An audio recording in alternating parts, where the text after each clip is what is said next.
What up, world? We're back. Another chapter of Outwitting the Devil.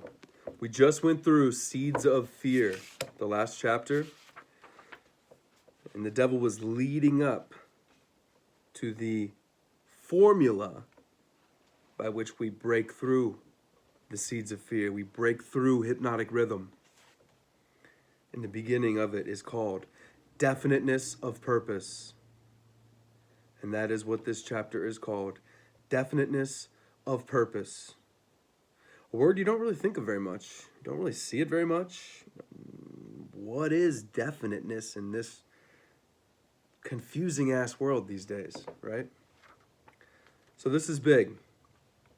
This is very big. So here we go. Let's get into it. This one's not too long either, so shouldn't be that bad. Maybe 15, 20 minutes. All right. Napoleon begins. Your Majesty, will you now proceed to unfold the secrets of the 7 principles through which human beings may force life to provide them with spiritual, mental, and physical freedom?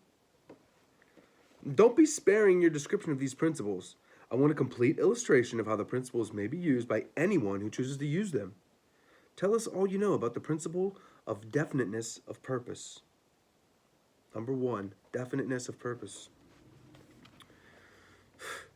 If you go through with this mad idea of publishing my confession, you will open the gates of hell and turn loose all the precious souls I've collected back down through the ages. You will deprive me of souls yet unborn. You will release from my bondage millions now living. Stop, I beg of you. That's what we're trying to do. That's what I'm trying to do here. You know, these might not get any views at all, but whatever. We're putting it out there. We're trying to release people from the devil's bondage. Napoleon says, open up. Let's hear what you have to say about the principle of definiteness of purpose. You're pouring water on the fires of hell, but the responsibility is yours, not mine. I may as well tell you that any human being who can be definite in his aims and plans can make life hand over whatever is wanted. Wow. That's strong right there. Any human being who can be definite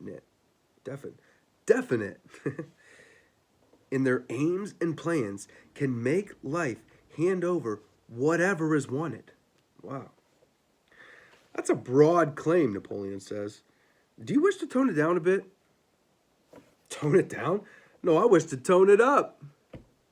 When you hear what I now have to say, you will understand why the principle of definiteness is so important. My opposition uses a clever little trick to cheat me out of control over people. The opposition knows that definiteness of purpose closes the door of one's mind so tightly against me that I cannot break through unless I can induce one to form the habit of drifting. Well, why doesn't your opposition give your secret to all people by telling them to avoid you through definiteness of purpose? You've already admitted that only 2 out of every 100 people belong to your opposition.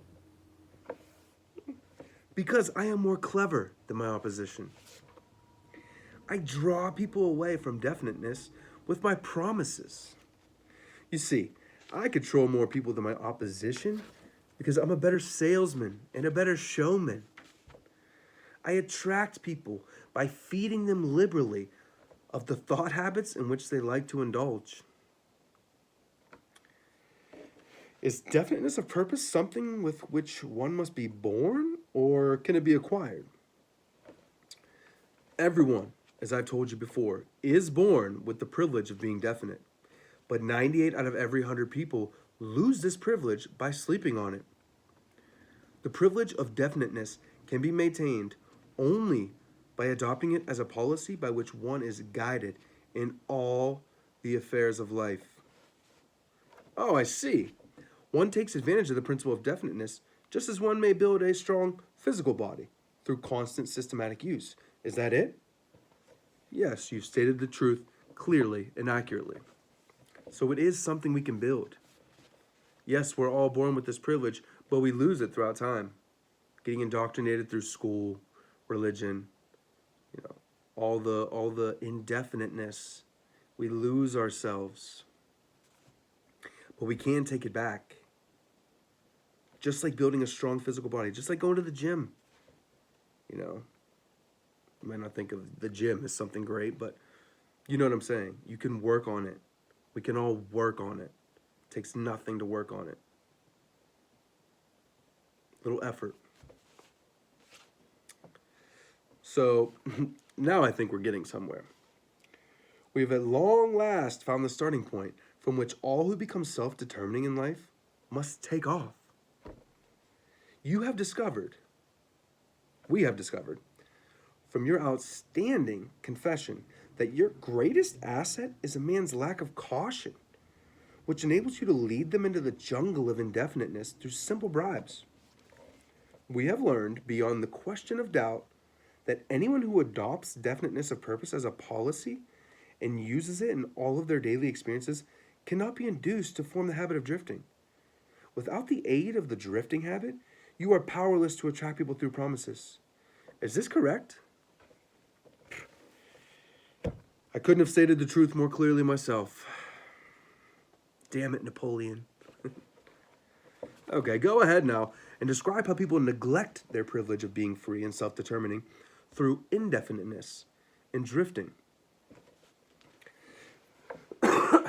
Is a long answer, so bear with me. I've already made brief reference to this principle, but I will now go into more minute details of how the principle works. I shall have to begin at the time of birth. When a child is born, it brings with it nothing but a physical body representing the evolutionary results of millions of years of ancestry. Its mind is a total blank. When a child reaches the age of consciousness and begins to recognize the objects of its surroundings, it begins also to imitate others. Imitation becomes a fixed habit. Naturally, the child imitates, first of all, its parents, and then it begins to imitate its other relatives and daily associates, including religious instructors and school teachers. Simple, makes sense. The imitation extends not merely to physical expression, but also thought expression. Okay, now we're getting a little deeper. If a child's parents fear me and express that fear within range of the child's hearing, the child picks up the fear through the habit of imitation and stores it away as part of its subconscious stock of beliefs. Wow. If the child's religious instructor expresses any form of fear of me, and they all do in one way or another, that fear is added to the similar fear passed to the child by its parents, and the two forms of negative limitation are stored away in the subconscious to be drawn upon later and used by me later in life. In a similar way, the child learns by imitation to limit its power of thought by filling its mind with envy, greed, hatred, lust, revenge, and all these other negative impulses of thought, which destroy the possibility of definiteness. Meanwhile, I move in and induce the child to drift until I bind its mind through hypnotic rhythm.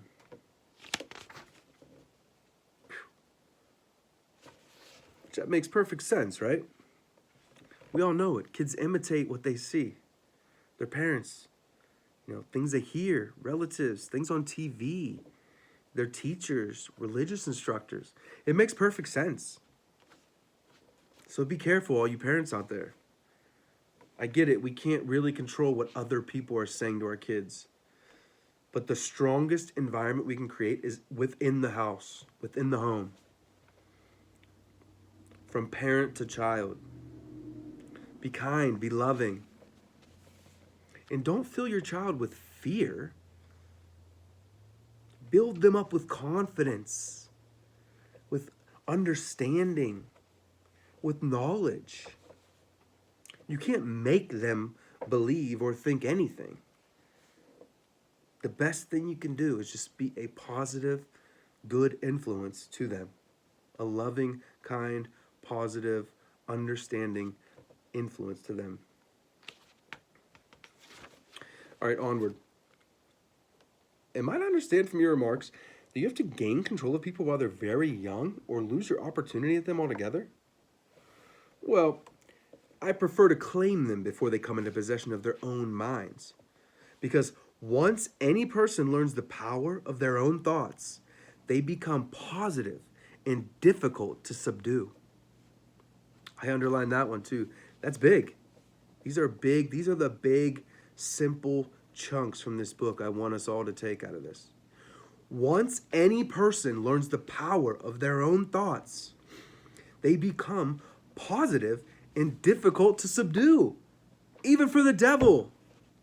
The highest, biggest, scariest thing. Once you become aware of your own thoughts and the power of them, you become difficult to subdue for even the devil. Wow. We are powerful. As a matter of fact, I cannot control any human being who discovers and uses the principle of definiteness. Wow. Who would have thought that word was this important, right? I know I didn't years ago. Napoleon asks, is the habit of definiteness a permanent protection against your control? This is important too. He says, no, not by any means. Definiteness closes the door of one's mind to me only as long as that person follows the principle as a matter of policy. But once they start to hesitate, once they start to procrastinate, once they become indefinite about anything, then they're just one step away from my control. Excuse me. It's annoying.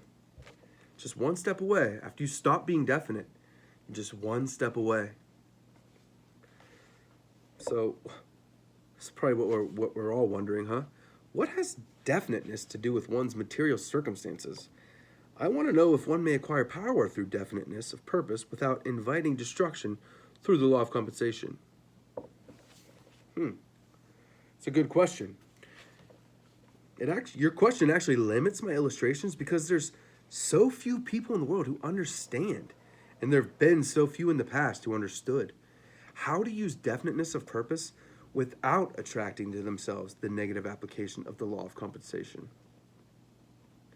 Here you are forcing me to disclose one of my most prized tricks. I am bound to tell you that I eventually reclaim for my cause all who escape me temporarily through definiteness of purpose. The reclamation is made by filling the mind with greed for power and the love of egotistical expression, until the individual falls into the habit of violating the rights of others. Then that's when I step in with the law of compensation and reclaim my victim. So you get the success, right? Things turn out good, right? You get it to work, you get the money, you get the life. But then the devil tries to fill your mind with greed for more power. And then he fills your mind with the love of your egotistical expression. Oh, I'm high and mighty. Oh, I'm the shit. Oh, I could do no wrong. Oh, I'm better than that person because I got more money, more power, a nicer car, bigger house. That is when you begin violating the rights of others. And that's a no-no. So I see from your admission that definiteness of purpose may be dangerous in proportion to its possibility as a power. Is that true? Yes. And what's more important, every principle of good carries with it the seed of an equivalent danger. Just as every failure carries with it the seed of a potential gain from that failure, it's the same thing. Every principle of good also carries with it the seed of an equivalent danger. This is hard to believe. What danger, for example, can there be in the habit of love and truth?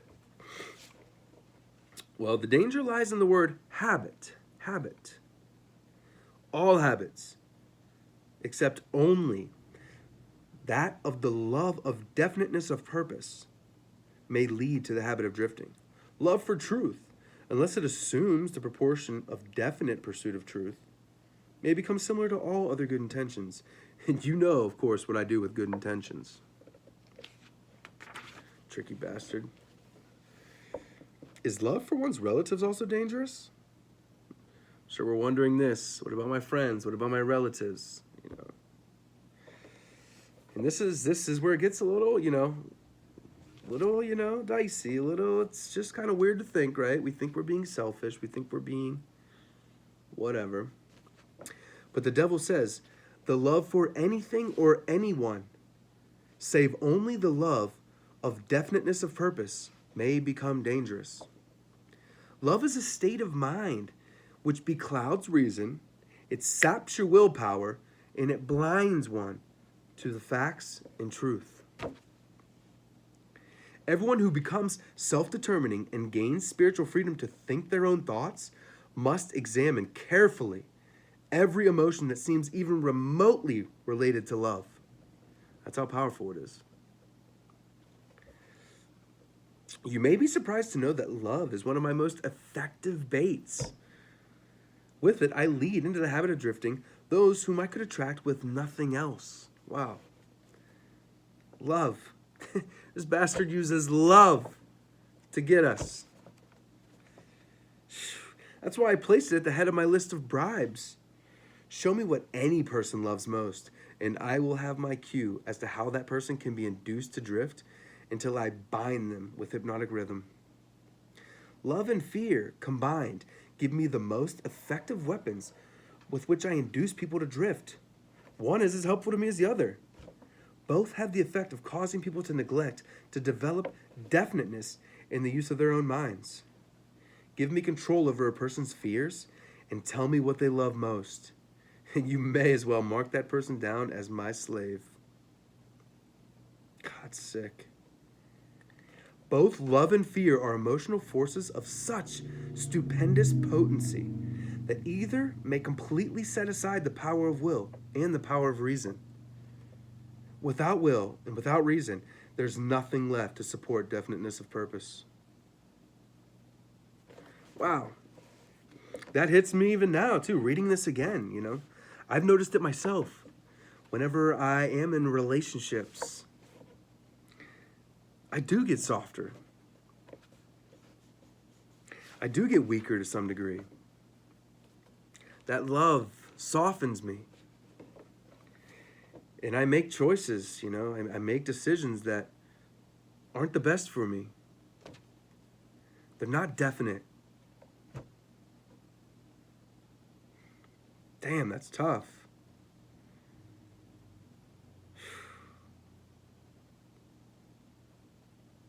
It's tough, man. Wow. Napoleon goes on, but your majesty, life would not be worth living if people never felt the emotion of love. Haha, you're right as far as your reasoning goes, but you neglected to add that love should be under one's definite control at all times. Of course, love is a desirable state of mind, but it is also a palliative. Palliative. It's an odd word. But it is... Love is a desirable state of mind, but it is also a palliative, which may be used to limit or destroy reason and willpower, both of which rate above love in importance to human beings who want freedom and self-determination. Yeah, I know that. That's where I was going with it. Yeah, it's a desirable state of mind. We love to be loved and to feel love. But it does destroy reason.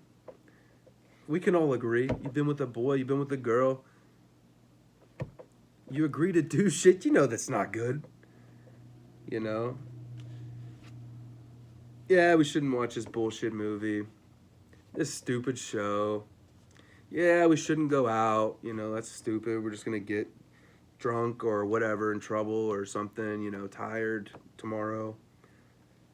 I shouldn't eat that, we shouldn't make them cupcakes, or them cinnamon rolls at midnight, but here we are, we're on the couch, cuddling and shit. Yeah, why not, all of this kind of stuff does a number on us. And I get it. I get what he's saying by that. It does make us soft. It does subdue our reason. It does subdue our willpower. We want to be nice and we want to be kind and we want to be agreeable to that person that we love. But that softness makes us putty for the devil. This trick son of a bitch Tricky son of a bitch. Okay, enough of my ranting. I understand from what you say that people who gain power must harden their emotions, master fear, and subdue love. Is that correct? People who gain and maintain power must become definite in all their thoughts and all their deeds. If that's what you call hard, then yeah, they must become hard. Let us look into the sources of advantage of definiteness in the everyday affairs of life. Which is more apt to succeed, a weak plan applied with definiteness, or a sound, strong plan indefinitely applied? Weak plans have a way of becoming strong if definitely applied. That's the power of definiteness right there. That weak plans have a way of becoming strong if they're definitely applied. That's what I kind of feel like I'm on, you know. Don't have the best plan, but I'm definitely applying things slowly but surely. I don't know, might not make sense. So you mean that any plan definitely put into continuous action in pursuit of a definite purpose may be successful, even if the plan is not the best? Yeah, I mean just that. Definite of purpose plus definiteness of plan, by which the purpose is to be achieved, generally succeeds, no matter how weak the plan may be. The major difference between a sound and an unsound plan is that the sound plan, if definitely applied, may be carried out more quickly than an unsound plan. Makes sense, right? So in other words, if one cannot always be right, one can and should always be definite. Is that what you're trying to get across to me? Yeah, that's the idea. People who are definite in both their plans and their purposes never accept temporary defeat as being more than an urge to greater effort. You can see for yourself that this sort of policy is bound to win if it's followed with definiteness. It's that mentality, you know. I'm not quitting. I'm not quitting. Yeah, I failed. Yeah, I didn't have the right plan this time. But I'm not quitting. You try and you try and you try. And eventually you're going to succeed. Can a person who moves with definiteness of both plan and purpose always be sure of success? No. The best of plans sometimes misfire, but the person who moves with definiteness recognizes the difference between temporary defeat and failure. When plans fail, he substitutes others, but he doesn't change his purpose.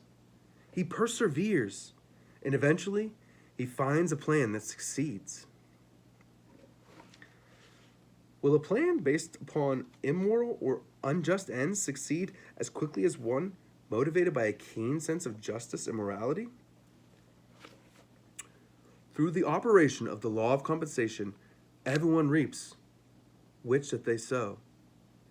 Plans based on unjust or immoral motives may bring temporary success, but enduring success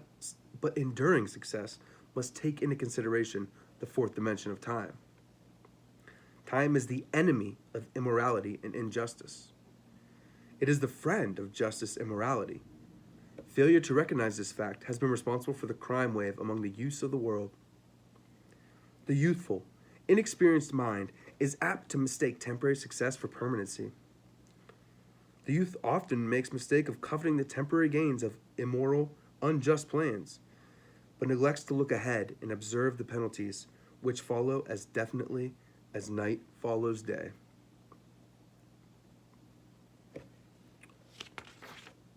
And that's it. Definiteness of purpose. So yeah, weak plans definitely applied. Find a way to become strong plans, right? And yeah, you can find success by doing, immoral plans. We've all seen this, whether it be selling drugs, whether it be, financial fuckery, Ponzi schemes, this and that. Like, you can get it quick, right? If it's a solid little plan, but time weeds out immorality and injustice, and it actually lifts up true morality and justice. So Better to be slow and steady than rushing and getting a little bit and thinking that that's it and you're always going to get that. So, yeah, it's a good start to the list, huh? Definiteness of purpose. Who would have thunk, huh? How important that little state of mind is. No, I think I underlined one more thing. Once any person learns the power of their own thoughts, they become positive and difficult to subdue. Learn the power of your own thoughts. Not even the devil can subdue you. Peace out, world.